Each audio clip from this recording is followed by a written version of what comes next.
Barangay Ginebra target makuha si Chris News sa mga bro via free agent at Justin Brownlee aalis na sa Barangay Ginebra. Yan mga bro, pagkatapos mong i-like ang ating video, mag-subscribe na rin kung bago ka pa lang sa ating channel at i-click ang notification bell para lagi kang updated sa ating mga sports balita.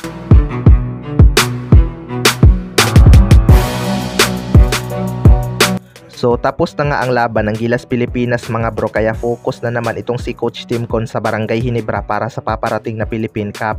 May konting problema nga lang sila kay Jimmy Malonzo pero for sure maaayos naman nila yan. Magpapalakas nga daw itong Barangay Ginebra ngayong off-season mga bro at target nilang makuha via free agent itong si Chris Newsome. Well, para sa akin mga bro, matagal na rin talagang matunog na Barangay Ginebra ang posibleng babagsakan itong si Chris Newsome sa kanyang free agency. Alam naman natin na noong Asian Games mga bro, grabe nga ang ginawa nitong si Chris Newsome sa depensa at naging primary defender ito ni RHJ. Kaya hindi talaga malabong gusto itong kunin ng Barangay Ginebra lalo na ngayong kakatapos lang ng first window. Nasakto talaga ito sa sistema ni Coach Tim Con. Gusto na rin talaga siguro nitong si Chris Newsome lumipat mga bro dahil hindi pa nga ito nakakatikim ng championship at kasabayan niya lang madraft noon itong si Scottie Thompson na nakarami na ng kampyonato. Kaya malaki talaga ang chance na magsasama ang dalawang ito sa Barangay Ginebra. Sa kabilang banda naman mga bro, Justin Brownlee aalis na sa Barangay Ginebra.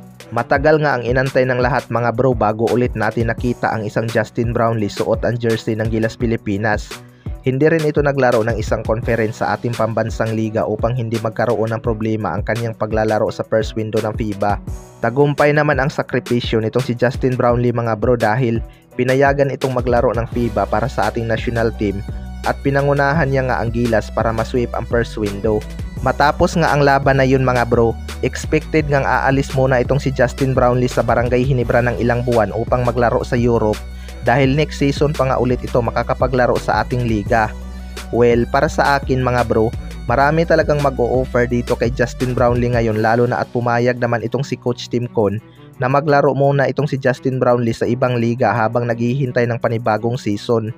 Magandang paraan din naman ito mga bro upang hindi kalawangin ang laro nitong si Justin Brownlee at kondisyon na pagbalik sa Barangay Ginebra. Mas makakakuha pa nga ito ng experience kapag sa Europe ito maglaro mga bro dahil maganda din talaga ang playing style sa Europe at magagamit niya talaga doon ang kanyang pagiging team player.